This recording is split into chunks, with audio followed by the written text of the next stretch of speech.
মঙ্গলবার মকর সংক্রান্তির পুণ্যযোগ। পৌষের শেষ দিনে পুণ্যস্নান সারতে গঙ্গাসাগরমুখী লক্ষাধিক মানুষ। সকাল থেকে সাগর পাড়ে পুণ্যার্থীদের ঢল দেখা যাচ্ছে। কড়া নিরাপত্তার মোড়কে সাগর মেলা। সেই ছবি আপনারা দেখতে পাচ্ছেন। পুণ্য স্নান সারতে সাগরমুখী লক্ষাধিক মানুষ ইতিমধ্যে সেই ছবি দেখতে পাচ্ছেন। সকাল থেকে সাগর পাড়ে পুণ্যার্থীদের ঢল।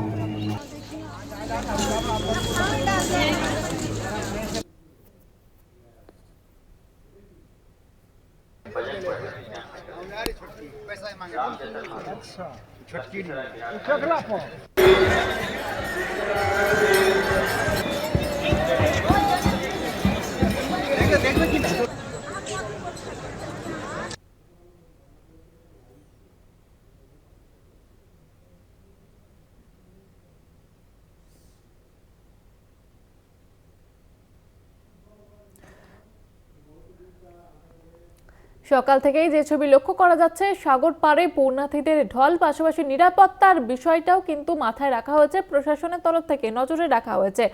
যে ছবি লক্ষ্য করা যাচ্ছে, মঙ্গলবার মকর সংক্রান্তির পুণ্যযোগ রয়েছে, আর তার আগে থেকে পুণ্যার্থীদের ভিড় গঙ্গাসাগরে পুণ্যস্নান সারতে গঙ্গাসাগরমুখী লক্ষাধিক মানুষ, সেই ছবি লক্ষ্য করা যাচ্ছে। প্রত্যেক বছরের মতো এবছরও পুণ্য লাভের আশায় গঙ্গাসাগর মেলায় ভিড় জমিয়েছেন পুণ্যার্থীরা। প্রতিনিধি কোয়েল মণ্ডল রয়েছে টেলিফোন লাইনে। কোয়েল, কি ছবি ধরা পড়ছে এবং নিরাপত্তার বিষয়ে কি রয়েছে? একদমই জুহিতা, দেখো আর মাত্র কয়েক ঘন্টার অপেক্ষা। একেবারেই কিন্তু রাত পোহালে, অর্থাৎ 14ই জানুয়ারি সকাল 6:58 থেকে 15ই জানুয়ারি সকাল 6:58 পর্যন্ত মকর সংক্রান্তির পুণ্য স্নানের মাহেন্দ্রক্ষণ রয়েছে।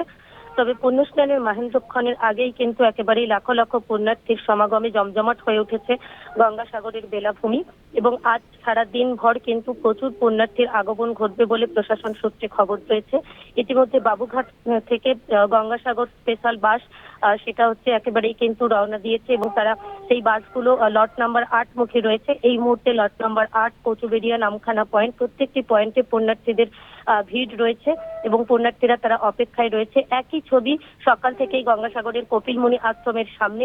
কপিলমুনি আশ্রমের সামনে দফায় দফায় কয়েক মিটারের দূরত্বে রয়েছে বেশ কিছু ব্যারিকেড, এবং সেই প্রত্যেকটি ব্যারিকেডের সামনেই কিন্তু পুণ্যার্থীরা ভিড় জমিয়েছে। তারা কিন্তু একেবারেই মহেন্দ্রক্ষণের আগেও কিন্তু তারা প্রতিদিন আসছেন, এবং যে সমুদ্র স্নান, পুণ্য স্নান, সেই স্নান সেরে কপিলমুনি মন্দিরের দিকে যাচ্ছে, সেখানে পুজো দিচ্ছেন লাইন দিয়ে। তারপরেই কিন্তু অনেকেই ফিরে যাচ্ছেন, অনেকে আবার যাত্রী নিবাসে অপেক্ষা করছেন একেবারেই মকর সংক্রান্তির পুণ্য স্নানের জন্য।